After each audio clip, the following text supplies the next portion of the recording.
Muito bem, querido aluno do cursinho JB, nos reunimos aqui nesse nosso encontro semanal, não é isso? Bem-vindo, bem-vinda. E hoje nós continuaremos com o nosso conteúdo sociológico, não é isso? Lembrando que sempre em semanas alternadas nós estamos aí fazendo esta viagem pelo mundo da filosofia e também pelo mundo da sociologia, não é isso? Muitas vezes, principalmente quando eu estava professor no ensino médio, tinha muita confusão na cabeça dos alunos, né? Porque o aluno perguntava: ou essa aula é de filosofia ou de sociologia? Essas ciências, na verdade, a sociologia enquanto ciência, a filosofia, e essa forma, perdão, gasguei aqui com saliva, a filosofia enquanto forma de pensar e tornar o ser humano emancipado do ponto de vista crítico, né? Então, essas disciplinas nada tem a ver na sua forma de abordar, né? Embora elas estejam classificadas dentro do Enem como as ciências humanas, né? Ciências humanas, história, geografia, filosofia, sociologia, tá certo? Então, nesse sentido, nós vamos sempre, daqui até o nosso último encontro, até as vésperas do Enem, praticamente, tá abordando aí essas duas realidades, tá certo? Semana filosofia, semana sociologia. Quando então a gente se encontrar híbrida, do ponto de vista híbrido, ou então pessoalmente, quem sabe no segundo semestre, a gente consegue aí uma afinidade maior com essas disciplinas, né? Então, nosso encontro aborda a disciplina de sociologia, né? E na aula passada nós falávamos que dois pressupostos básicos foram essenciais para o surgimento dessa disciplina, né? Então, com as revoluções industriais, o livro aqui, ou o Entender Sociológico, vai falar de três, né? Isso. Claro que eu vai falar de três para poder ter aí a base teórica, porque nasceu a sociologia, né? E depois, na aula passada, nós vimos o Augusto Conte, a lei dos três estágios, né? Que foi um pouco de fundamentação teórica, foi a base para a sociologia ir se lançando base e depois ser considerada ciência, tá certo? Então, hoje nós vamos falar das revoluções industriais, que foram elas que, de certa forma, impactaram ou causaram uma série de transformações que dividiu a sociedade, foi um divisor na base econômica da sociedade, tá certo? E a sociologia vai se estruturar o seu pensamento a partir justamente disso, de como foi que a sociedade mudou ou sofreu a partir dessas grandes revoluções que assolaram a humanidade, tá certo? Então, normalmente distinguimos em três fases, né, nas revoluções industriais. A primeira, que vai de 1750 e 1800, né, que desenvolve-se a máquina a vapor, que vai substituir diretamente o trabalho humano e a atração animal. Está aí no seu slide, não é isso? É interessante entender que essa primeira revolução industrial impactou de vez com o tipo de organização econômica, política e social que era baseada na posse da terra, né? Isso que nós chamamos de feudalismo, né? O feudo, essa organização política e social, na maioria das vezes, né, recebia as terras que eram presenteadas pelos seus superiores, pelos seus patrões, né, quando se vencia as batalhas na Idade Média, né?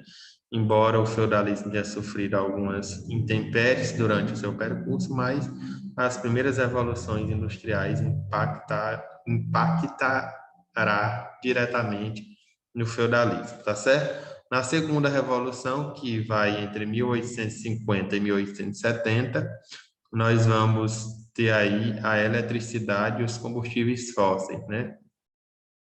Que passam a alimentar as novas máquinas e já no século XX, após as duas grandes guerras, né? Tem lugar a chamada Terceira Revolução Industrial, né? Com o advento da energia nuclear e das tecnologias da informação, tá certo? Então, as novas tecnologias da informação e da segunda revolução industrial modificaram, preste atenção bem, essa palavra modificaram, ela tem um significado muito forte dentro do início da sociologia, não só do início, mas a sociologia ela vai justamente criticar ou vai elucidar um pensamento forte diante dessa palavra modificar, né?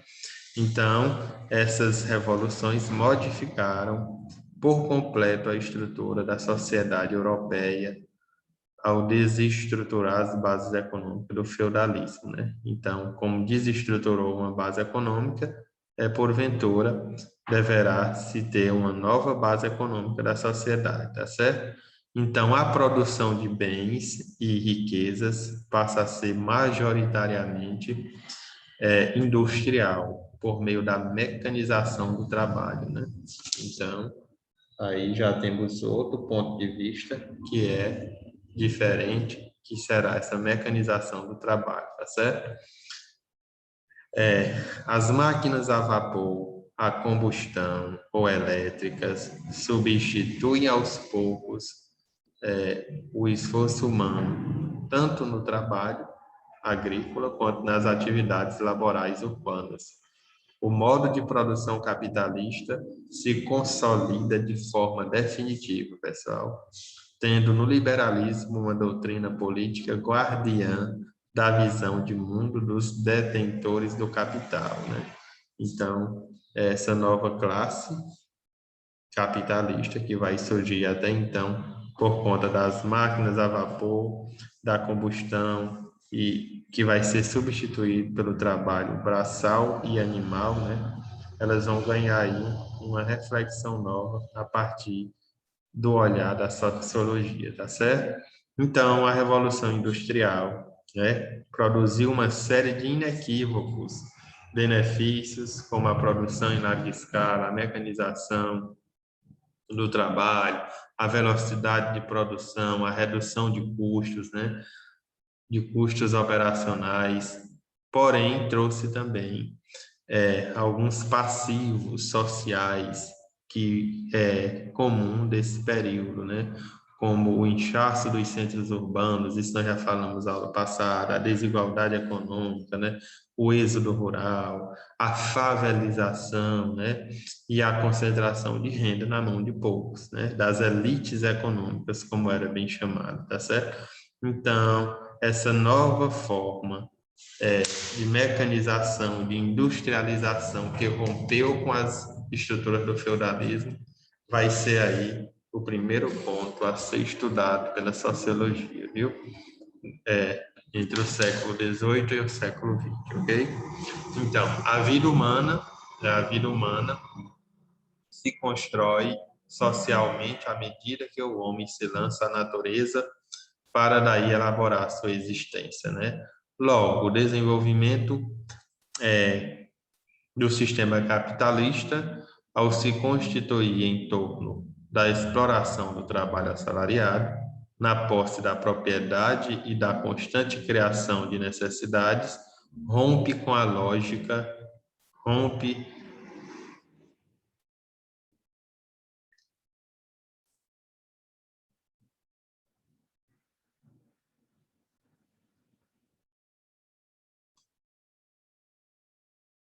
rompe com a lógica que até então dominava a vida em sociedade nos períodos pré-capitalistas, tá certo? Então, a vida humana se constrói socialmente à medida que o homem se lança à natureza para daí elaborar sua existência, né?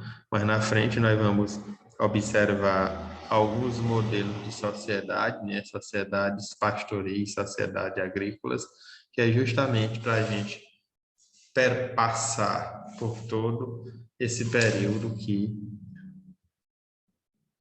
a partir da organização econômica, né, a sociedade vai ter que se estruturar em outro modo de pensar, em outro modo de organizar o trabalho, né? Então, nesse sentido, a sociologia vai lançando mão dessas estruturas para poder criar a sua teoria e criar o seu ponto de vista crítico, tá certo, pessoal? Essa primeira parte da sociologia fica um pouco enjoada porque ela parece mais história do que teoria praticamente dita, tá certo? Então, vamos aí analisando e vendo de outra forma como vai ser, então, a partir do rompimento do feudalismo, como se estruturará a nova forma de pensar a sociedade, tá certo? Então, nesse sentido, o mundo moderno emerge baseado na crença de que, atentai bem para esse fragmento, o mundo moderno emerge baseado na crença de que a ciência e a técnica, como elementos capazes de conduzir ao progresso da humanidade, levando a humanidade a um estado de felicidade e igualdade, né? As principais características desse novo mundo são a constituição de uma sociedade urbano-industrial e dividida em classes, né? Então, como eu disse a vocês, em duas, três aulas passadas, o positivismo, né, tinha essa ideia de levar o conceito de felicidade e o progresso à humanidade, né? Porém, com o surgimento do mundo moderno, a gente coloca essas evoluções também sendo principais para esse surgimento do mundo moderno. Não vai existir aquilo que foi apregoado pelo positivismo, né? Que ia tornar um estado que a humanidade e toda a sociedade ia ficar feliz e igual perante todos, né? Então, a superação do antigo regime pela nova ordem social, que era propagada para o século XIX, né, traz também o surgimento de uma nova figura. Quem é que vai aparecer? É o proletário, né? É a classe operária. Essa classe operária, ao passo que o positivismo pregou muito a liberdade, a emancipação da razão e do sujeito, ao contrário, vai acontecer, né? Porque essa classe operária, ela não vai ter a noção de liberdade, né? Nem individual e tampouco a importância para a consolidação do capitalismo, né? Esse mesmo modo de produção deixou para a classe operária, ou seja, aqueles que somente tinham como produtivo a vender no mercado sua força de trabalho, né? Então, outro conceito cai por terra que era propagado, que era prometido pelo positivismo, né? A liberdade individual. Então, por ter surgido a classe operária, essa classe operária não vai ser livre e nem muito menos vai participar da consolidação do capitalismo. Por quê? Porque ela só vai ter uma coisa para vender, que é a sua força de trabalho, tá certo? Então, a força do capital burguês é o proletário, que tem somente sua força de trabalho para vender. Lembrando que dessa palavra, lembrando que a partir da classe operária, nós vamos estudar logo no capítulo adiante os conceitos principais de um dos filósofos mais importantes da sociologia, que é o nosso Karl Marx, tá certo? Então, houve toda essa sistematização em torno dessas evoluções, tá certo? Então, nós vamos observando que a técnica, assim a técnica e a ciência, deixava de cumprir seu papel esperado de trazer a emancipação do sujeito, a emancipação do homem, né? Para submetê-lo ao controle de um sistema político-econômico que demonstrava ser gerador de grandes desigualdades entre os indivíduos, né? Então, que nada, né? O capitalismo ele não vai tornar todos iguais. Ele não vai gerir a economia da sociedade de uma forma perfeita para que haja a liberdade e a igualdade entre todos, né? Ao contrário, vocês sabem como funciona um sistema capitalista, né? Um tem um carro que vale 300 mil, o outro anda a pé. Um tem uma moto que vale 1 milhão, o outro tem mal uma bicicleta, mal paga a conta de luz que chega na sua casa. Então, uma desigualdade imensa, uma desigualdade tremenda, né? Então, pessoal, a sociologia vai estudar essas modificações que aconteceu no seio da sociedade, né? A partir de então, ela elaborará pressupostos, temas, teorias para poder tentar entender a sociedade, mas não só entender, ela também colabora para a modificação da mesma, modificação esta que é vista a partir da sociologia como coisas boas. Ela vai propor como poderia se existir uma sociedade melhor, tá certo? Então, ao se estabelecer como ciência a sociologia, né, que busca compreender as bases do mundo moderno, ou termos mais específicos como o desenvolvimento da sociedade capitalista, gerou mudanças no modo como os indivíduos se colocam em relação social, né? A sociologia tratou de temas que se apresentam como grandes dicotomias, né? Então, foi uma grande dicotomia, viu, pessoal? A positivismo e a ciência dizer que emancipar o sujeito, tornar ele um ser livre, e, no entanto, aconteceu o contrário, né? Nós nem somos livres e nem a ciência ainda conseguiu deixar todo mundo feliz, ou o ideal de felicidade e liberdade, ele ainda não é o pressuposto básico para a nossa condição de existência, tá certo? Ao contrário, né? Assim, a sociologia lançou seu foco sobre esses temas com a relação entre social, capital e trabalho. Trabalho tradicional e trabalho moderno. Sagrado e profano, ideologia e utopia. E uma das mais importantes, as diferenças entre comunidade e sociedade, que estudaremos adiante, tá certo? Então, para poder entender todos esses pressupostos, é obrigado também a gente chegar nesses conceitos que são fundamentais dentro do processo histórico da emancipação da sociedade, tá certo? Muito bem, nós temos aí o tipo de comunidade e sociedade, né?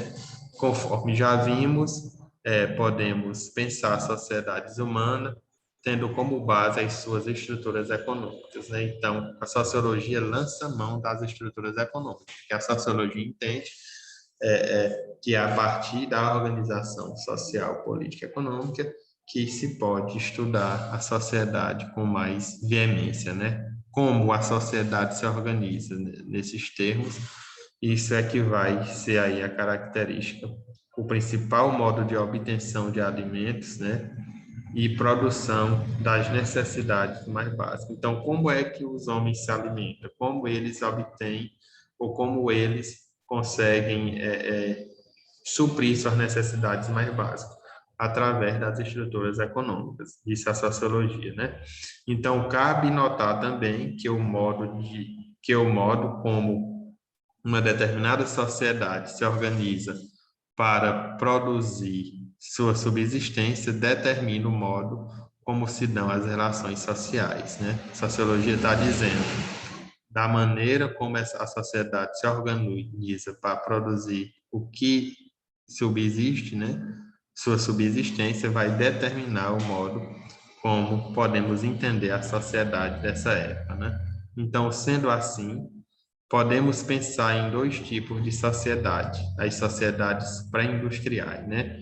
As sociedades de caçadores considera a primeira forma de organização humana, as sociedades de caçadores, coletores, né?